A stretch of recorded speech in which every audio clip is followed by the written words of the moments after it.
Welcome back to another episode of Family Meeting. My name is Matt Glass. And I'm AJ Tenari. And this is Family Meeting, the discussion-based segment for the Family album. And, I have been really waiting to talk about this topic in some way. So, for those who don't know, our good old, would you even call him our friend? Our punching bag. Our punching bag. We make a lot of references, comments, Jokes. and criticisms of our good old character, Nate Ruess, from the band, the format, and fun. And Nate Ruess. And Nate Ruess himself. Yes. And he's actually the focal point of what we're going to be talking about today. This is a special gift for longtime fans. We're kind of looking back at all the albums that Nate has been a part of. We did Some Nights in Season 1, and we did Aim of the Ignite in Season 2. Now for this special family meeting, we're doing Nate Ruess's big debut album, Grand Romantic. Yes, Grand Romantic. Nate's attempt at a solo career. Mm-hmm. And let me say, like, this album, honestly, upon re-listen, before we get really into it. Yeah, let's preface this for those who don't know. Nate has been the bane of our existence as a gag for most of the show. For about literally we're about a year. A year, yeah. Yeah. It felt like 2 years. Yeah. But no, yeah, he always ends up kind of making his way into our studio according to a lot of bits that we will edit the studio imagery for. Yeah. And we created this weird illusion that he's become a cryptid or an SCP. Yeah, that of just some stalks kind. us. Yeah, like some sort of monster. Yeah. But he's not. He's not a monster. He's just a man who makes music that is sometimes okay and sometimes a little annoying. And he's nothing without love. That's a great segue, Matt. Because this album is surprisingly not nothing without love. It's not that bad. It really isn't that bad, though. Like, I was telling AJ why I think I sort of saved it in my mind as being so bad, and I think it was because, like, I listened to the fun, then the format, and then this album, like, right after. Yeah. And I think I felt like it was just such a betrayal from, like, his other material, yet it kind of sounded like his older material anyway. Yeah. So, I don't know. It was a weird thing for me, and it was lost on me back then, but, like, I'd say, like, I don't know, like 4 or 5 years ago. But now, honestly, it kind of surprised me upon this re-listen. I mean, I wouldn't say it's anything, like, remarkable. Amazing. Yeah, no, not by any means. But given our kind of preconceived vitriolic ideas about Nate Ruess, I was honestly pretty surprised at how solid this album was. Solid is definitely a word I'd use in comparison to a lot of his other material. I would agree. Even like stuff on Fun, I feel like the bad stuff on Fun doesn't match up to a lot of the stuff on this album. And I think for the most part, our opinions generally, we're saying right now, is pretty similar to a lot of the critical reception. Yeah, like it's pretty mixed, like around like 50s, 60s, 70s in that kind of range. It's, again, nothing remarkable, but it's still good enough for what it is. And Nate, we're sorry we've been dogging on you all year, all the year of the family album existing. You did good, kid. You did. Yeah. You did good. However, the wall that you broke and all those people you ate in our skits, and we're gonna maybe need some reparations for that. Yeah. So we might need you to issue an apology, but we can do that after I go through the history. Call it even, Nate. Okay.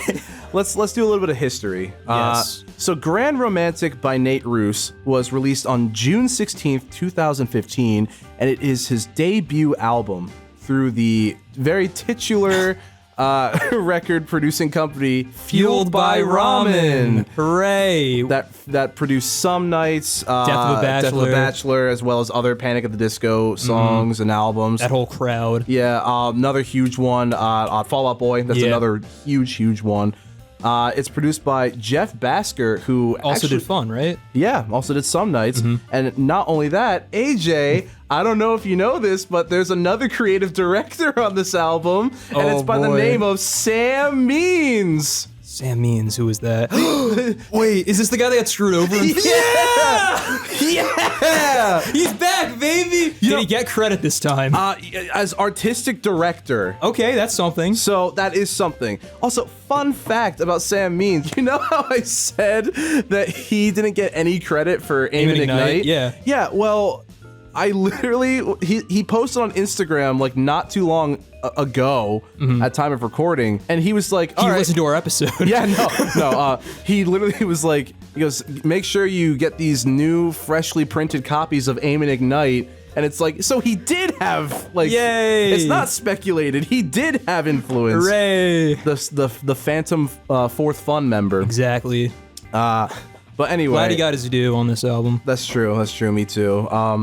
One more thing I wanted to add. This album is following the hiatus that Fun took. Ruess had announced that this would be his own solo project with new material. And it overall had pretty mixed reception. Many people criticized it for its lack of depth and similarity to Fun's sound, and it's, I don't know. I can kind of see that at points, but I feel like, I think we can get into this more when we discuss our overall thoughts. He's definitely missing Jack and Andrew, like they would really help bolster this album, but for the most part, like when he uses his own sound, it's solid for what it is. A lot of people also viewed it as a bit of a cash grab. Okay. Just a tad. Because I think he honestly thought that he was in he was farther in his career than he anticipated. Gotcha. Because don't get me wrong, like We Are Young soared on the charts. But like at the same time, I think he was a little bit over his head with a lot of this. Yeah. Especially with a later portion that we will get to in this episode that I'm very excited for AJ to see for the very first time. Yeah, but a special surprise. Emphasis on C. You know, AJ, here's the fun part about this episode, right? This is the first time. Fun part. This is the first time where we're only reviewing like one album. Yeah, it's between true. the two of us. Yeah. At the family meeting, no better show to do it on. No better show to do it on. I wonder what background music I'm going to choose for this one. I know, I got a lot of options. I do. And maybe a fun song. Maybe just creepy pipe organs and have Nate slithering around the whole time. Oh God, that sounds abysmal. But speaking of abysmal, let's get into this record.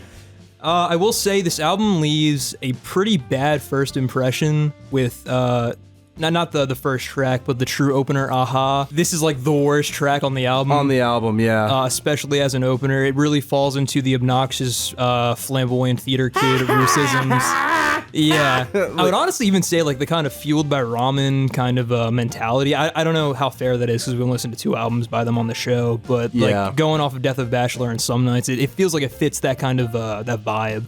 And I don't like it. No, I would definitely agree. Upon this re-listen, I would say this is definitely the worst 100% song on this record.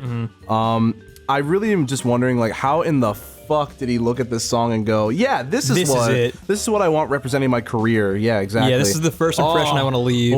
Wait till you see the film, AJ. Oh, I guess we should mention. Oh yeah, whoops, I was gonna save it for the end, but I'm too excited. So this record actually has a companion short film starring the titular man. I keep using titular. Titular Nate Ruess. I keep using titular. Yes, the titular Grand Romantic. Yes.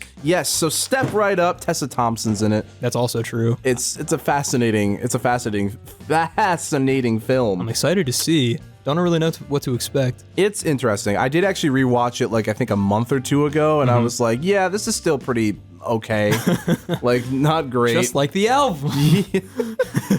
But yeah, Aha. It's like I don't know. It's weird. I think it's weird about this song is like this is supposed to be him breaking away from like fun and all that stuff, but he references the Some Nights. But it's the best we didn't listen. Yeah, that part. Yeah.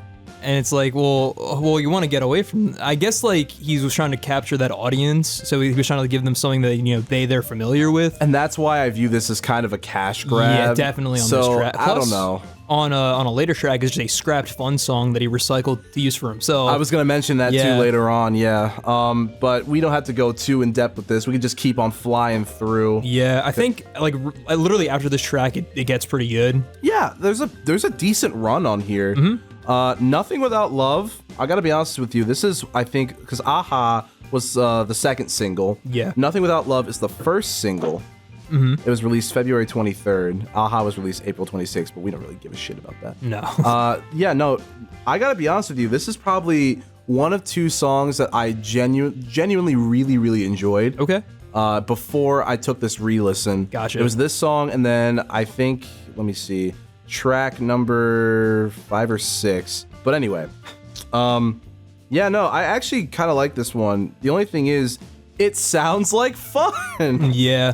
That's the thing. Like, he really, really tried to sort of advertise this as, like, different material. And while, like, fun, he was, like, the sole, like, person of fun, and then, like, you know, end of the format.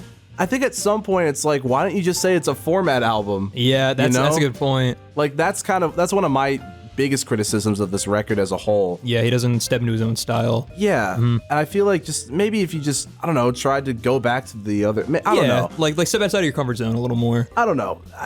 I don't know what it's like to really make an album, so, you know, I'm just here talking about it on a podcast, yeah. But, yeah, it's just, this song is good. I think it has a bit of a slow start, but like after the first chorus, once it really starts getting going, then I really start to enjoy it. I agree. Now, the next track is called Take It Back, and fun fact about the song, AJ, after showing the board of directors the tracks for this album, this is actually the first thing they said to him. So, and that's they proceeded to throw salt in his eyes and kick him out. This is what the song is about, actually. Wow. No, it's not. It's not. That's not true, ladies and gentlemen, about non-binary pals. This song's kind of odd. Yeah, it's a nice little 6/8 ditty.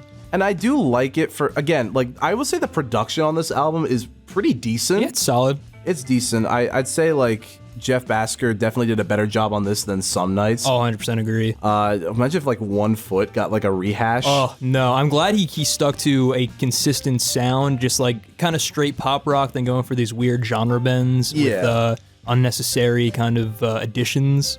I would agree. Yeah, no, I do like this song a little bit because it has these really pretty synth pads. Oh, yeah, man. And something about that, it just feels like a record that's like it has the crackling in vinyl your crackers ears. in there. So something about that, it's like a lumbering waltz. Using my word, I like that. I like that. Yeah. It's slow and sad, and but there's a warmth to it too. there is. Another huge criticism of this record is that Nate-isms are really Nate-in on this album. They're few and far between in my opinion. Like when they're there, they're really bad, but for the most part, it's not as in your face as on like Some Nights, for instance. But like when he sings choruses, his high range does tend to pierce the ear a little bit, unfortunately. Try to get away. Away. No, we're not doing that bit again. We're not doing that bit again. I don't really have anything else to say about this because I'm very eager to get to the film. I'm down for this next track though. You Light My Fire. I kind of like this one. I'm gonna be honest with you. I don't really like. This wasn't a song that I went to very often, but like. This song kind of had me like bobbing my head a bit. It's a good beat. Yeah. There's some catchy like woohoo like hooks in there. There is a big Nate-ism on there. I think it's during the second verse. He goes, "Come on, baby." Come on, baby. Oh God. And I was like, all right, add one to the tally. And we're back. We're back. Yeah. But overall, it's like a fun little love song. It's got a really nice key pattern during the chorus. It's very catchy. And it's just a fun little pop rock song. No, I would agree. It's very Ed Sheeran core, I feel like, low key. I've rarely listened to Ed Sheeran, so I don't really know his style that much. It kind of reminds me of, I think it's like Shivers. It kind of reminds me of that song a little bit. Gotcha. Just, I don't know why. Maybe he took influence from this album, because Shivers is a pretty recent song, I believe. I think so. Ed Sheeran, if you're out there, give Nate credit. Yeah, yeah, exactly. I don't know what album you're on, Subtract. It's not... Exponent, you know, just a... Parabola. PEMDAS. Anyway, this next song is called What Is the World Coming To featuring Beck. I was surprised Beck was on this album of all people. Second collab that he's had with Fun. He has another collab with Fun on one of his own projects. Gotcha. Called Please Leave a Light On When You Go. And I personally like that track a lot better than this one. But I think this is a pretty decent track. I think it's kind of boring. Like, you know, I guess the topic of, you know, like, the world is such a messed up place, guys, is not really a theme I want to hear Nate talking about. Yeah, he's not exactly the most cheery person to be talking about that. Also, like, this song really thematically does not fit with the record. A lot of this album is about like love in general. Yeah. So having like these like off-topic songs such as "What Is This World Coming To" is just kind of like a weird spot to throw in there. No, I would agree with that. Kind of throws off the flow a little bit. No, I would definitely agree with that. I will say though, they do have a nice harmony together this, like vocal harmony, and it is decently catchy. Yeah, I like the change of like an acoustic guitar here as well, and Beck kills it because he's Beck. Beck is fucking tight as fuck. I'm surprised we'd never talked about Beck. I know. I never listened to a full Beck album. Neither have I, but every single song I've heard by him, I've been like, yeah, correct. That's it. That's correct. Yeah, exactly.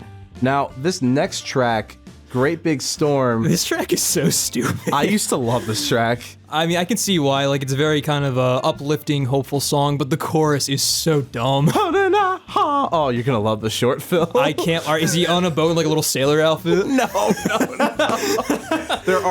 Also, there are a couple things. There are music videos for a bunch of these songs on here. There's one for Aha. There's one for there's one for Nothing Without Love. I think there's one for Take It Back. I don't think there's one for You Light My Fire or What Is the World Coming To, whatever that's called. Great Big Storm, there is one. And that one's actually kind of cool. I do see what he does with that. Holding on in a great big storm. It's a great big storm. I can't stand myself. Nateism number 2. Spoken word. Oh. Spoken word. Yeah, we don't like that. Not really, no. Sometimes they work. I have seen iterations where they work. Yeah. Like just Jack Antonoff actually did a spoken word in one of his records, and I thought it went pretty okay. But on this show, we're 0 for 2. Yeah, unfortunately. Yeah, no, nothing really else to say about Great Big Storm. It's at the end, he kind of has the Kanye Runaway filter when he's speaking in the mic, and I say like structurally, it sounds like a Weezer song. Yeah, I can kind of I can definitely see that. Yeah. Thank God we never got the Nate Weezer collab. Dude, that'd be crazy. I feel like if Nate went like a little bit farther in his career and released a little bit more stuff, eventually they would have touched tips. As all Weezer collabs are known, is when Rivers touches tips with the guest artist. Yes. My intrusive thoughts just won that. I just like a touch. I lost that battle. Touched tips. It's Great Big Storm, by the way, is the 3rd single off this record. Good to know. What Is the World Coming To is the 4th, and then Take It Back is the 5th. Really? That's interesting. I wouldn't expect that as a single. Yeah, neither would anybody else. Fair enough. A lot of promo for this album. I'd say almost too much. Yeah. But hey, it's all still better than the Eminem's collab, in my opinion. He collabed with Eminem? Yeah, Headlights. I don't remember that. Oh, wait, when was that? Was that on Kamikaze? It was not on Kamikaze. It was on MMLP2? Maybe. It's Okay. on. I think it's on the same album as Cleaning Out My Closet, but I am not entirely sure. Yeah, I'm not an Eminem guy. I wouldn't know. In the description. Woo! Yeah. Anyway, so the next song is called Moment. It's just a really, really sad ballad. Yep. Yes, it is. And His vocals are actually kind of good on this, though. Okay. I will say. I wasn't really paying attention to that because I was kind of bored. Yeah, this album kind of loses momentum a bit. Oh, 100%. Like, literally after here, there's just a big stretch of ballads, and the pacing just comes to a halt, unfortunately. Yeah. It's very fucking sad, which is another thing that people criticize this album for. Because while Some Nights has this nice little thing where, and Aim and Ignite, actually, I'll just dare I say, all of Nate Ruess's writing typically has like a bit of a sad and maybe bitter tone to it, but it's usually paired with like a bit of a payoff in some way. Yeah, or some kind of like fun instrumental to juxtapose it. And while I do feel like a lot of these songs are like juxtaposed by like a more like happy sound. Yeah. I feel like a lot of like the sad things he talks about are not really like worth talking about, okay. I guess, if that makes sense. The content itself has no payoff or like, no payoff to talk about by bringing it up, in my opinion. And that's a fair thought. Shall we keep going? Yeah. Now, this next track is called It Only Gets Much Worse. And one thing I find pretty fucking funny is that he has a song called It Gets Better. That's right. And this is the sequel. No, I'm kidding. It's not. It only gets much worse. So, what did I do? Yeah, one thing I did like about this track was how it kind of bookends Nothing Without Love. by having the do do do do do in the piano in a couple parts. So that was cool. That's it. I think here Nate is a little too close to the mic and he's kind of screaming a lot, which I don't really like. I feel like his vocals are very obnoxious on this track and he kind of needs to reel in a little bit. And it gets very theater core during the bridge, which I'm not the biggest fan of. I know one of these songs, is it this one maybe? One of these songs, his fucking microphone is terrible. Is it this one? It might be this one. It's either this one or the last one, but this one, like, something sounds weird on this track. Like super fucking compressed or something. But anywho, we got to keep flying through. Yeah. Grand Romantic. So I have a question. Is this the album closer and the other two are bonus tracks or nah? So that's another huge thing. I'm not entirely sure. Okay. As far as I know, no. Because this feels like it would be a good closer. Because it harkens back to the intro. Yeah. And the other two tracks don't really have, like, anything to do with the album. They're just freebies. They're there. Because I feel like ending it with this is like, oh, it's a nice little payoff, if a bit kind of a letdown of an ending in terms of pacing. Yeah. Because it's in the string of ballads that just kind of brings the album's pacing to a halt. I would agree. I think from what I can understand, they are like phantom bonus tracks where they're not actually acknowledged as bonus tracks. Okay. But you listen and they're like, oh, that's a neat little thing you do. Oh, okay, cool. It's fine. Yeah, yeah. I love orchestral themes in music. Like it's one of my go-to favorite like types of elements to add and characteristics to give to songs. But I also like, I don't know. There's something about it here where it's not like super unique. It's just kind of there. This feels like it's performative. Like this record feels a bit performative and a bit too theater core. Yeah. But again, I also just kind of feel like it's for what though? Just to talk about how sad he is? I mean, that's what Nate's like been doing like forever. Yeah, but here it's even less like of a payoff. That's fair too. So I think I used to think this album was bad, but really this album's just very overly meh. Yeah. Which, is better than... It's better. Better than bad. It gets better. It does get better. So this next track called Harsh Light. Yes. Unless you had more to say about Grand Romantic. I like the marching snare in there, and he has a weird held high note at the end. But anyway, Harsh Light, more interesting to talk about. This song was originally going to be a fun song. Yes. And you can fucking hear it. Yes. There's also, he does a weird like David Bowie like delivery thing. It's like, it's strange to describe. Okay. Where he kind of just starts like describing things and he's like, I don't remember how the song goes, to be honest with you. Yeah. But he starts being like, and then there are people over there. Like, but like, you may find yourself. It's family meeting. I don't have to edit that in. Yay. Use your imagination. Yay. You all know what the song sounds like. It's been out for years. David Byrne, not David Bowie. Exactly. Yeah. Exactly. But it's like a weird thing where he kind of just starts like describing things and like, I don't know. Because David Bowie would kind of do that, where he would just sort of like kind of sing a little bit. And I feel like low-key that's what he does on this one. Gotcha. He does like a weird like David Bowie kind of singing thing. And interesting. It's okay. Yeah. Man, if Fun released this, it would have been pretty interesting. Yeah, I would be pressed to hear, what Jack and Andrew's contributions would have added to it. I kind of feel like, how there's the bonus track on some nights where it's out on the town? Yeah. When he's like throwing fucking bottles at shit. Yeah. I was out. I feel like this would have been a much better like bonus track. Yeah. 100%. That song sucks ass. That song is pretty fucking bad. Yeah. Again though, it's got a catchy hook. Yeah, it's got a catchy hook. Just another juxtaposed song of Nate singing about how sad he is. Yeah. And just being like, yeah, but we're gonna pretend like we're happy. Exactly. It's the fun method. That's my whole career. It's fun. Anywho, Brightside. Last one coming out of my cage. We got Brightside. Achoo. Yeah. All right, final thoughts. That's literally all I wrote. Because at one point he just says like, achoo! Like it's a little Nateism. Yeah. We can't go without one. You really, really can't. You can't go without one whatsoever. And you're going to see a lot of them in this film. I'm excited, man. I guess let's wrap this up so we could just hop right into that. Yeah. So do you want me to go first? Sure. Okay, cool. I'll admit, upon this last listen, I don't think it was as bad as I remembered. I think the production was honestly the best I had seen in Nate's time. Yeah. And I think it's kind of cool, I guess in this instance, that Nate was able to go a bit more crazy. Yeah. With some of the stuff.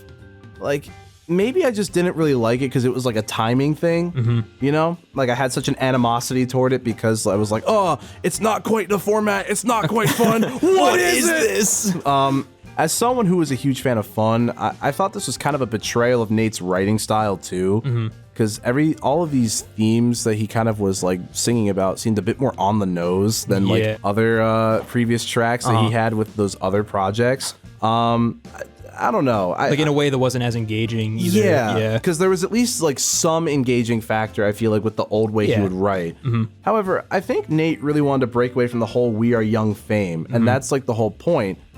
I do kind of agree still that this is a bit of a cash grab to be like, I'm still relevant. Yeah. But I also don't want to be part of Fun, but I'm going to make it sound like fun.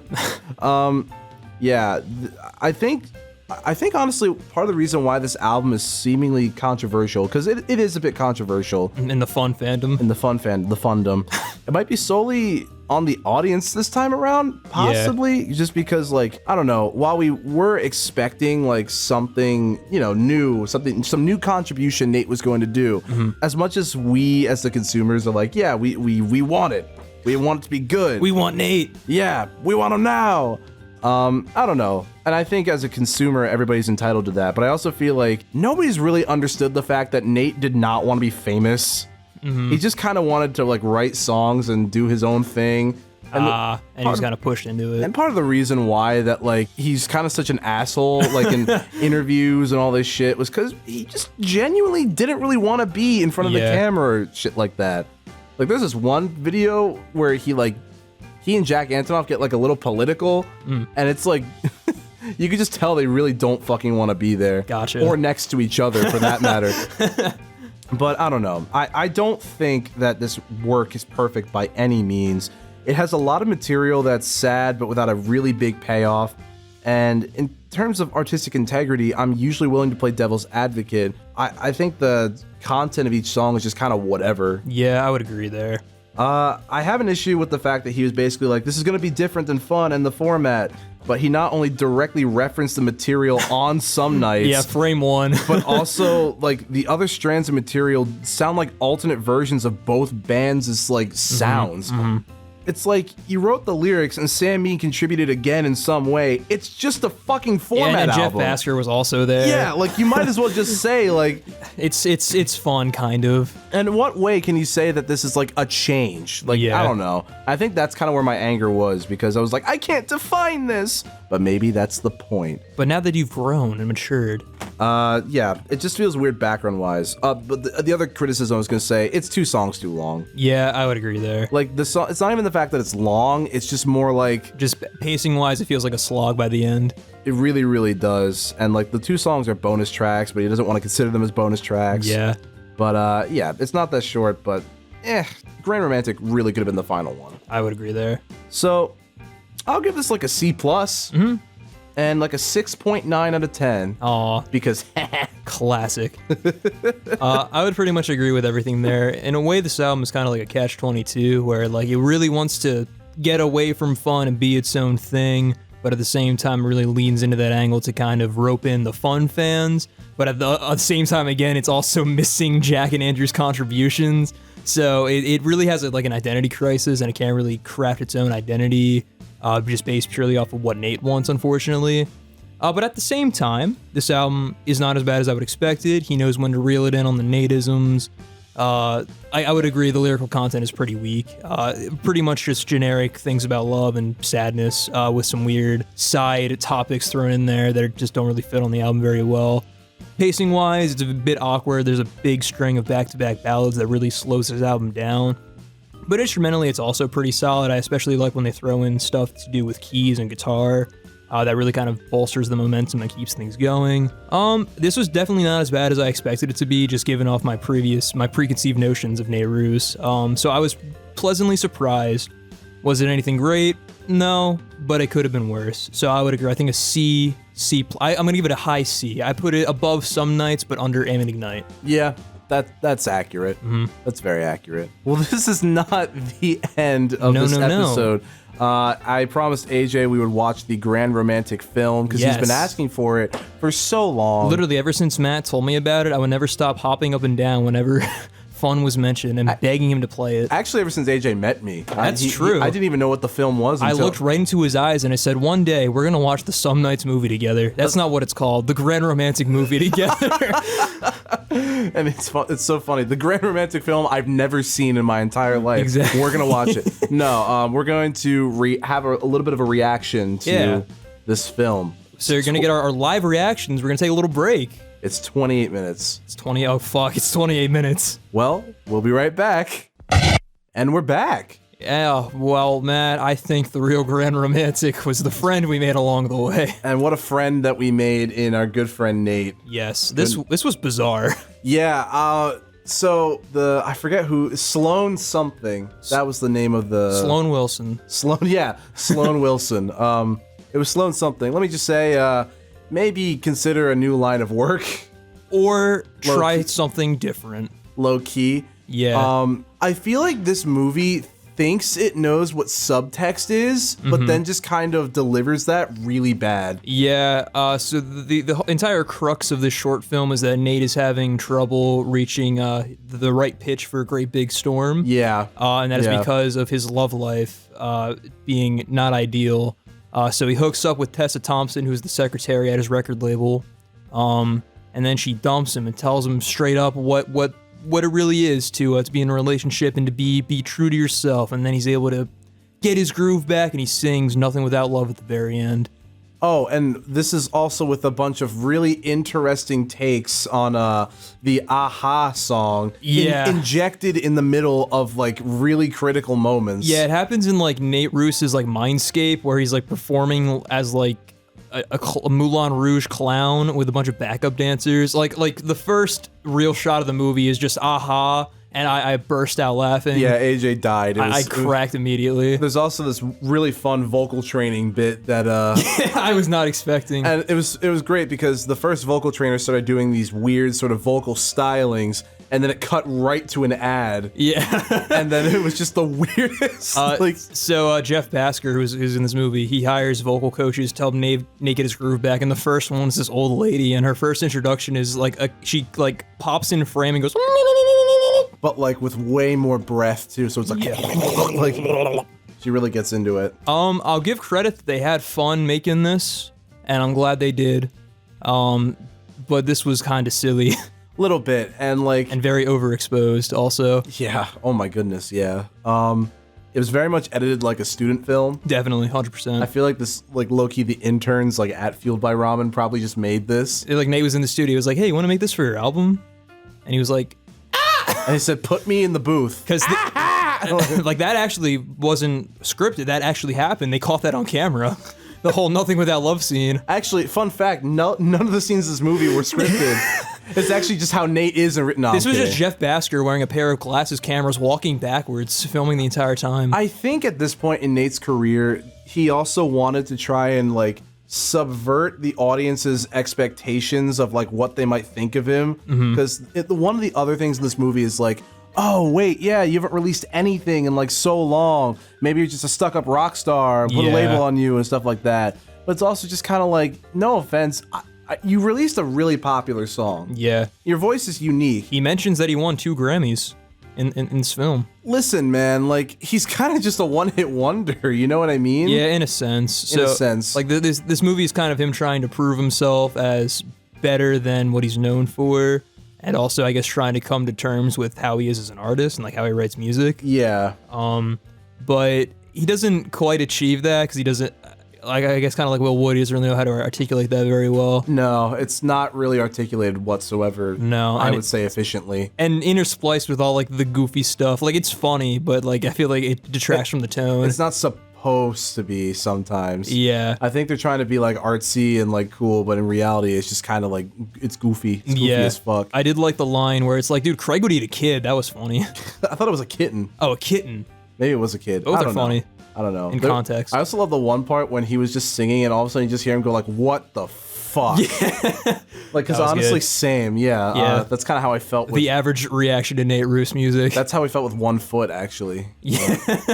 Agreed. That's what AJ said when he listened to One Foot for the very first time. Exactly. But that's true. Do you have anything else to say about this film? Check it out for yourself. It's a very interesting, bizarre little watch. Let us know what you thought. I don't think it quite achieved what it set out to do, but it was entertaining to say the least. The short film, it's a very awkward companion to the record, Yeah, I would say. They don't really kind of mesh well. No. They're very, very separate in what they're talking about. No, it just kind of, it uses the record to kind of soundtrack it in parts, except for like a few other moments. There was one thing I'll say, it was pretty funny because there were these slowed down versions of like of the tracks, and we were like, oh shit, it's Floral it's Shop. It's Vaporwave. Gonna take much more. Oh, I did also want to shout out the post-credit scene where Jack Antonoff comes in.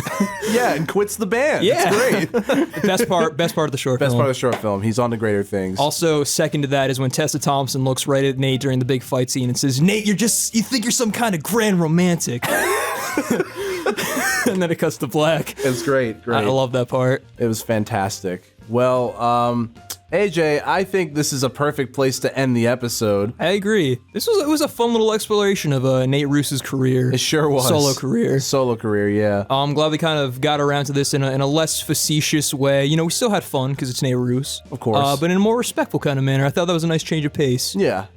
So let us know what you guys thought of Grand Romantic and the Grand Romantic short film, if you dare. If you dare. But yeah, Matt. Well, this has been another episode of Family Meeting. As always, I'm Matt Glass. And I'm AJ Tenari. And we will see you next week. Peace!